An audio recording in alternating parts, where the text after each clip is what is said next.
Welcome back, ladies and gentlemen, to Merle Gaming. This is episode 2 of hooking up some power stuff. That's not what the series is called, but that's what my brain just told me to say. So we're going to hook up the NIH Core today. Last episode we did some standard battery backup stuff, how to switch to the next battery if one drops. This time we're going to show something somewhat related, and I'm going to explain all the parts. Here's what you need to do this. You need usually 2 OR switches, 1 blocker, a splitter, memory cell, and a couple electrical branches. It takes a bit of metal. So I've pre-set up some things here. This is actually my second time recording this, and I feel like the first one was just way too confusing. So I don't know. I guess hit like if you respect the time I'm putting in to try to make these as clear as possible. I know it's not perfect. I appreciate the feedback. Getting a little more comments and attention than I expected, so that's really cool. So I figured I'd try to step up my quality too, and I hope you appreciate that. Alright, we've got some power sources. I got an array of solar panels. I got a turbine. We got a couple other scattered solar panels. So this is kind of great when you have a lot of power coming in and you want to centralize it and maximize it, we'll say. Because the main problem this solves is the battery's efficiency loss as power goes through it. It says it charges at 80% efficiency, which in my estimation is more like 70% efficiency most of the time. I don't know why that is, but that seems to be the more accurate calc. So this NIH Core kind of negates that for the most part and allows you to save a lot of power, basically. All right, so some standards. I want to make sure we think about this in a clear way, so when you're setting it up you can do it quickly on the fly. So when you're looking at a battery, you want to think there's an OR for the input side, an OR that's going to go to this input, and on the output side there's going to be an OR for that as well, but this one of course goes to the input. So that's kind of the start. So keep that in mind. That's the easiest way to start it, I think, is to kind of get that right in your head. Now, we have a intake area. All my power inputs coming into these combiners and being combined up, and eventually going to this root combiner, which I'm going to go ahead and just remove for now. And we're going to direct this power elsewhere. So we're going to make basically where your power needs to come in right here for the battery charging or for powering your devices. So first of all, you start off with one of these branches, and we're going to set up a second branch beside it. This is going to be for our splitter. Now this splitter is for controlling stuff, as we'll find out here shortly. So it's going to need 4 power because each of these little 1 drops need to put out a watt. So we'll switch the second one to 4, make sure this power out is going to it. We go ahead and hook this up. And now what we need here, let me make sure I'm doing this right. Okay. We need here a memory cell. Alright.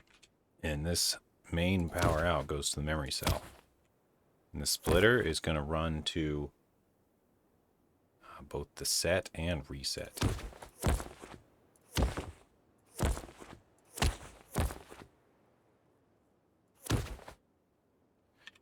Alright. That's kind of important. That goes to both the set and reset. And this other one is going to go to a blocker.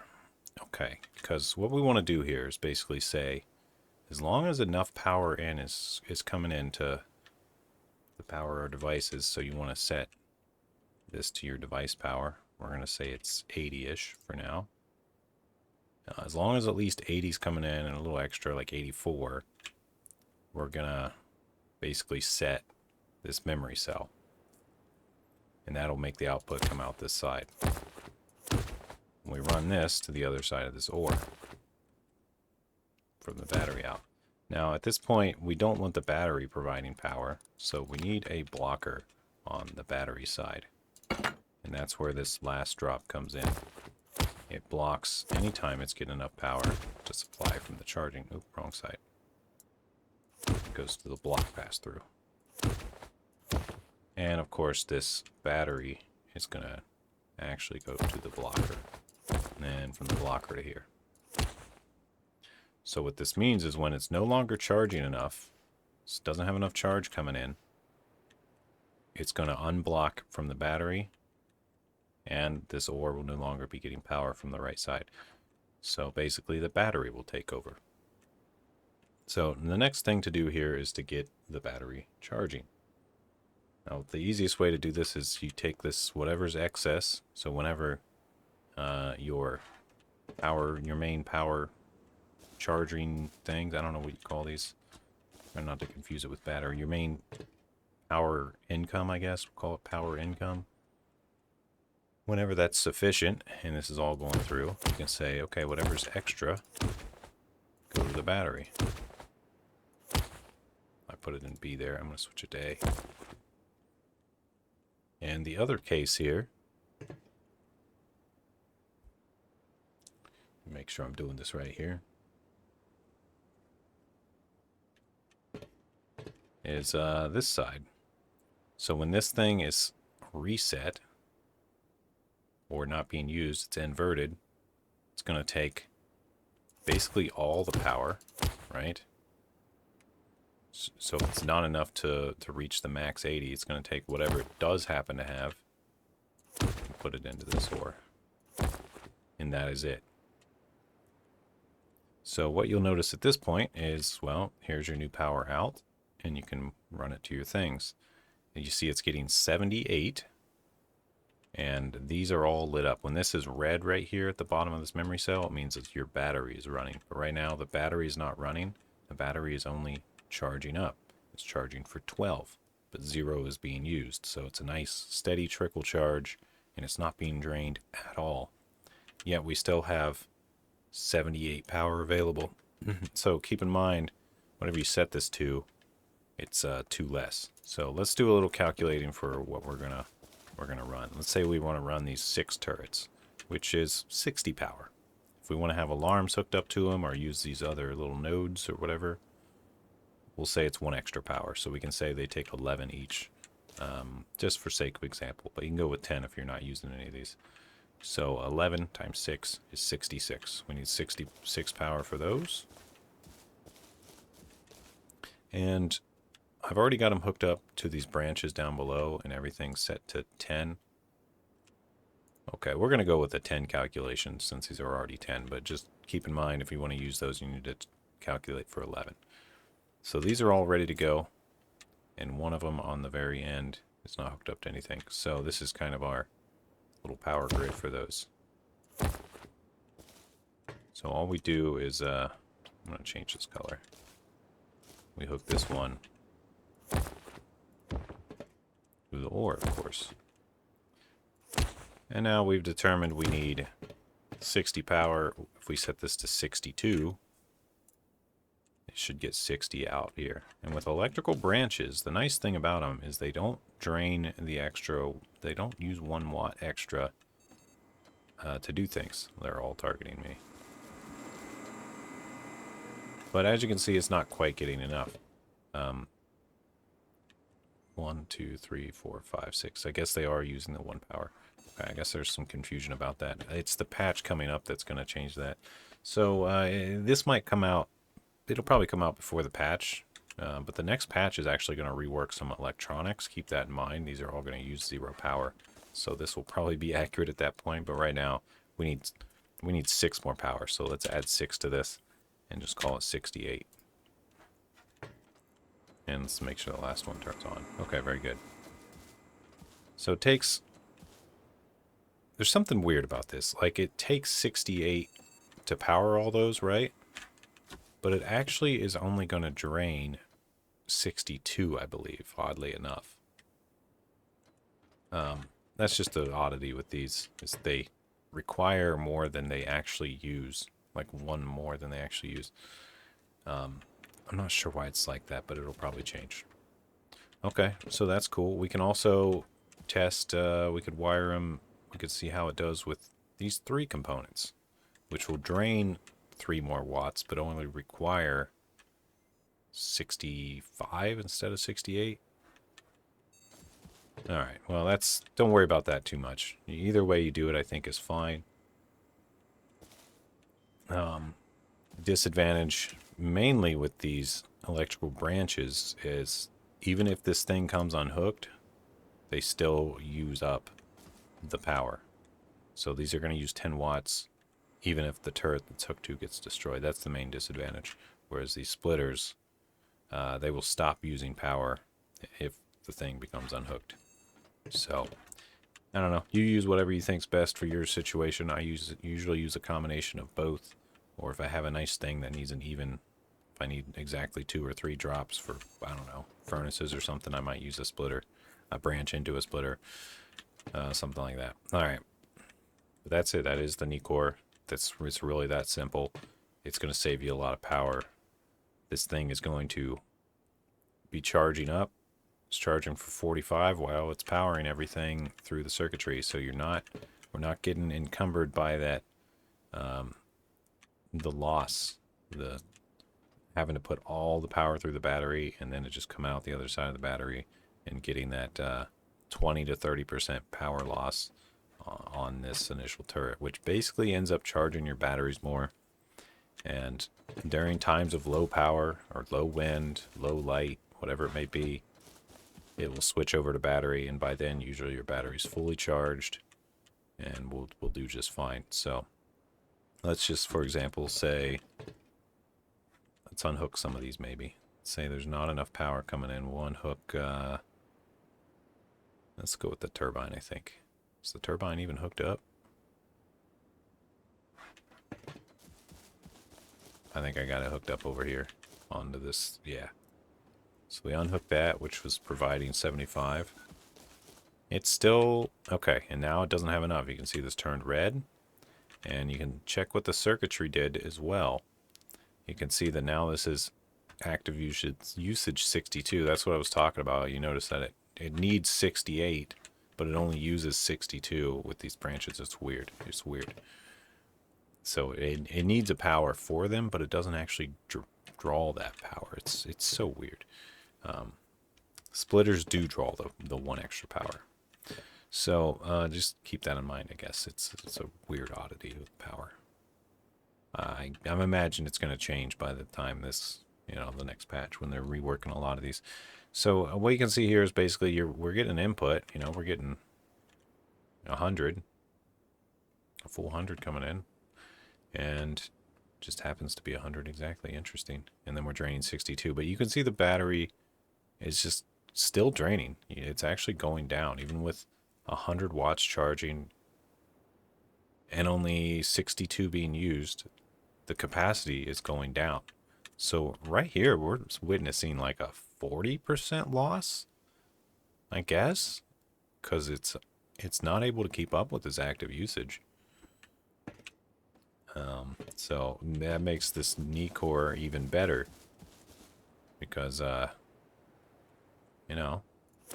once it gets enough power, it's going to reduce how much the battery's getting charged, of course. But the active usage on the battery goes to 0, allowing it to fully charge up. And all your devices still work fine, as you can see this switched back over.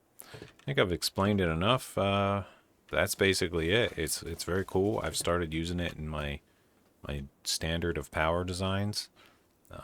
It's not something you hook up right away. Going just inline, straight to battery, straight to your stuff is fine at first for getting it done quickly. But once you have a little time and base and you can make a couple OR switches, a blocker, and a memory cell, you might as well put your power into one of these things and set this all up. It's nice. It's a nice power save. I will say in my latest wipe, I decided I'd finally hook this up in my base. I was starting to have a little bit of power trouble.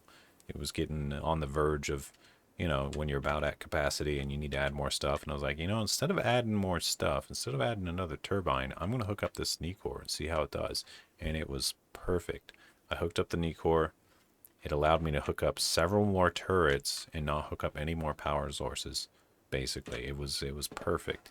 So it really does work. It really does cut you that savings. Save you that savings? I don't know. And yeah, that's it. I'm going to do a few extra things here. If you want to stick around, I'll show you some other stuff, I guess. Like if maybe you have a second battery and you want to route a little power to it, you can just take it off your main drop here. All right, we'll have this one go to the power out. Or you can want a splitter. You can use a splitter if you want to evenly split it to the other battery. Let's say we have another battery and we just want to charge it for like 30 all the time. All right. So it's going to cut 30 off the top and just bring it right over here. And you can get yourself a nice charging station for batteries that you might want to take to raids and stuff like that. And you could say, for example, if you don't want to mess with this circuitry anymore and this one's dedicated to turrets or something, you could say the second battery, the second charger, you could put an NIH Core over here and have it power your lights like all the time, and just throw whatever battery you're charging over there too, and that's kind of perfect. So let's maybe set that up real quick. I'm going to do a very similar thing. I'm going to do the power out over here, I think, and a blocker, and that's going to be this main battery. Blocker to the ore, just like the other side. And we want to take that power in, run it to a branch, second branch, memory cell, splitter, and an ore for the charging side.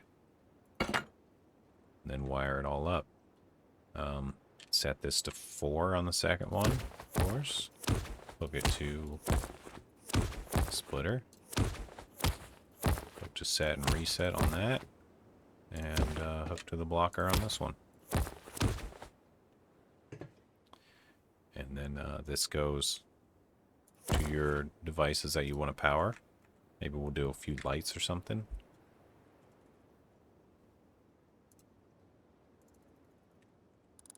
That's way too many. In fact, it doesn't use up your quantities on the server. 1, 2, 3, 4, 5, 6. So we'll say we need 7 power. 1 for this memory cell, of course. And we'll just do that. And these, of course, this is just an example. It could be anything. It could be your industrial conveyors or something. But, let's get this using 6 power.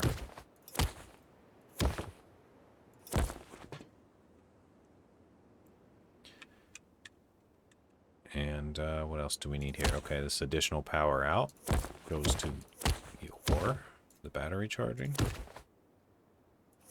And this inverted out goes also to the ore for the battery charging. So there it is, hooked up again on a secondary battery. This would be the power out we actually use. So this normal out should be going over here. And we need to bump this up 1 more, I believe, to 8. So I will say, it's really not as effective on low power. It's when you have a ton of power coming in that this seems to be, once you get up above 20 watts, 30 watts, 40, it seems to be more effective. But there we go. We got our lights powered. We got our battery not actually using any power. But if our power source were to be cut, it would switch over to battery.